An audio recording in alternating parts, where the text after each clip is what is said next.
Hello gang, welcome back. I'm going to show you guys how to do my landforms.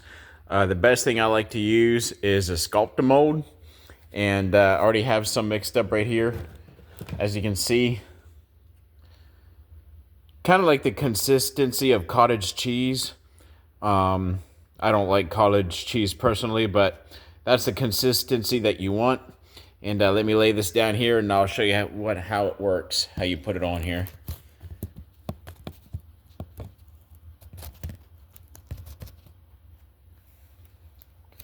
All right, hope you can see that okay.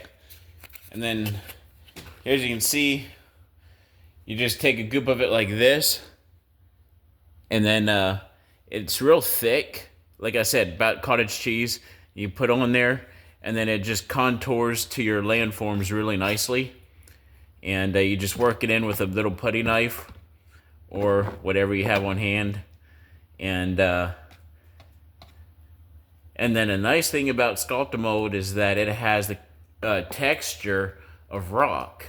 So, I know in my previous video I did rock molds for you, but if you just want to do like a smooth rock wall, this will work very well for that. And you just put on there and work it in wherever you see fit.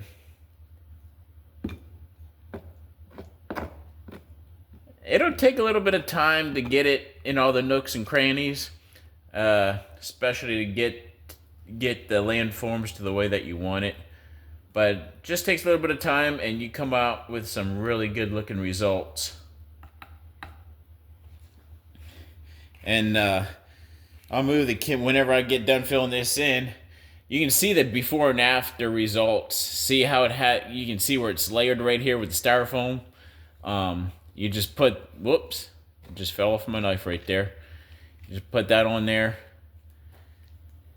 And as you can see, some of the ballast from the track got on there.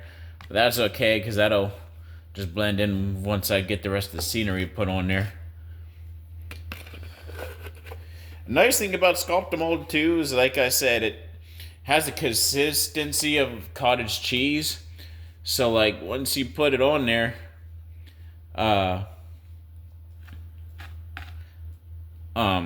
when you scrape out your bowl or your mixing bowl, you pretty much, it's a lot easier to scrape all of it out because it's not as watery and thin as just regular plaster Paris is or hydrocal is. Because if you have this consistency of cottage cheese, then you can clean out your bowl very well from the final results.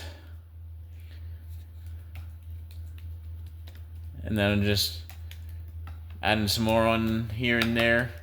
I mean, you can see how well that sculptamold fills in those obvious layers. I mean, I know there's some places in the country where rock is layered like that, but I'm just wanting to get all that filled in so I can have a nice transition of landforms, if you will. Just think about what I have left here and work that in. See, it's starting to get thick on me. If it starts to get thick on you before you're done working with it, you can just add a little bit of water to it. But I'm just about done here with this batch, so I really don't need to mix up anymore.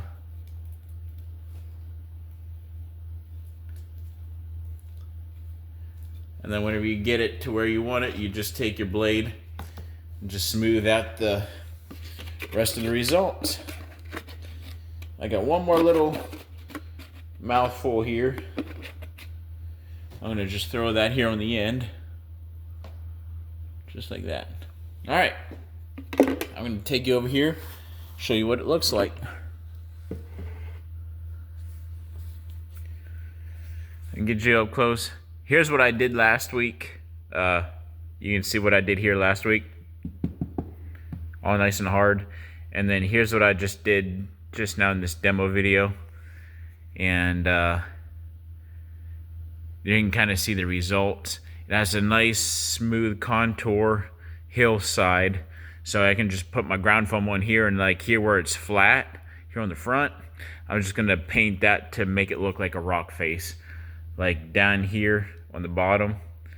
I mean, it already looks like rock right there, so I'm just gonna get the Woodland Scenics pigments and just paint that a gray rocky color. And same with along the bottom here where it's flat, and especially right here. This is all gonna be a rock face right here. So this all get painted. I might put a little more sculptamold in here just to get more texture, but that's how I do my landforms. And you don't necessarily need to use rock molds to make a rock wall.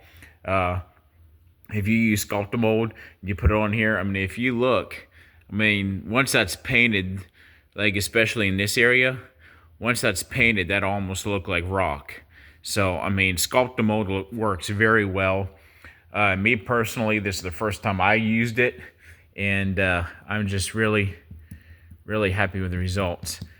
I mean, and it's not really that messy either. I mean, yeah, it is messy, but I mean, you can just take your finger and just tap it out, and smooth it out, and then it really doesn't get on your fingers. It just kind of stays where it's at. So, but yeah, that's how I use sculptamold.